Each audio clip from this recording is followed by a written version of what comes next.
వల్లభనేని వంశీ అందంగా ఉండబట్టే జైల్లో పెట్టారన్న జగన్ వ్యాఖ్యలపై ట్రోలింగ్ ఆగట్లేదు. మగోళ్ల అందాలు చూడడం ఎప్పటి నుంచి మొదలు పెట్టారంటూ టీడీపీ నేతలు సెటిల్స్ వేస్తున్నారు. జగన్ కి ఇస్తున్న మందుల డోస్ పెంచాలంటూ ఆయన భార్య భారతికి సూచిస్తున్నారు. చంద్రబాబు నాయుడు గారి కన్నా గ్లామరస్ గా ఉన్నాడు, లోకేష్ గారి కన్నా గ్లామరస్ గా ఉన్నాడు. ఒక మనిషి ఎదుగుతున్నాడు అని అంటే తట్టుకోలేడు తన సామాజిక వర్గంలోనే. అందుకని కొడాలని చూసినా ఆ మనిషికి జీర్ణించుకోలేని ఆక్రోశము, వంశీని చూసినా కూడా జీర్ణించుకోలేని ఆక్రోశము. ఎందుకంటే చంద్రబాబు నాయుడు గారి కన్నా చక్కగా ఉంటారు కాబట్టి వీళ్ళిద్దరు.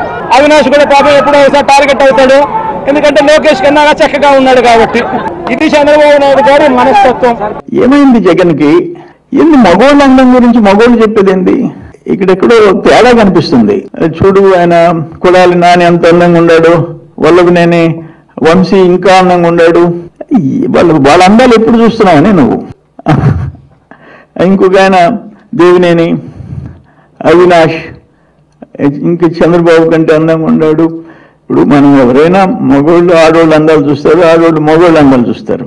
మగోళ్ళు అందాలు చూడటం అనేది బహుశా ఫస్ట్ టైం జగన్మోహన్ రెడ్డిలో ఎక్కడో తేడా కనిపించిందని అందరూ అనుకుంటారు. చాలా అందంగా ఉంటారని జైల్లో పెట్టించారట. అంటే అసలు ఏంటి ఈ మాటలకు సంబంధం ఏంటో నాకు అర్థం అవడం లేదు.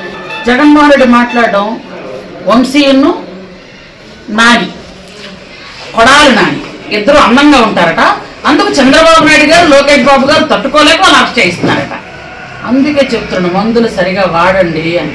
ఎప్పటి నుంచో చెప్తున్నాను నేను, డబ్బులు లేకపోతే సీఎం రిలీఫ్ ఫండ్ ఇప్పిస్తాను అని. అమ్మ భారతమ్మ, మందులు డోస్ పెంచమ్మా, ఇంటికి మందులు సరిగా పనిచేయడం లేదు. అందంగా ఉంటే అరెస్ట్ చేయడం ఏంటమ్మా, నాకు అర్థం అవడం లేదు.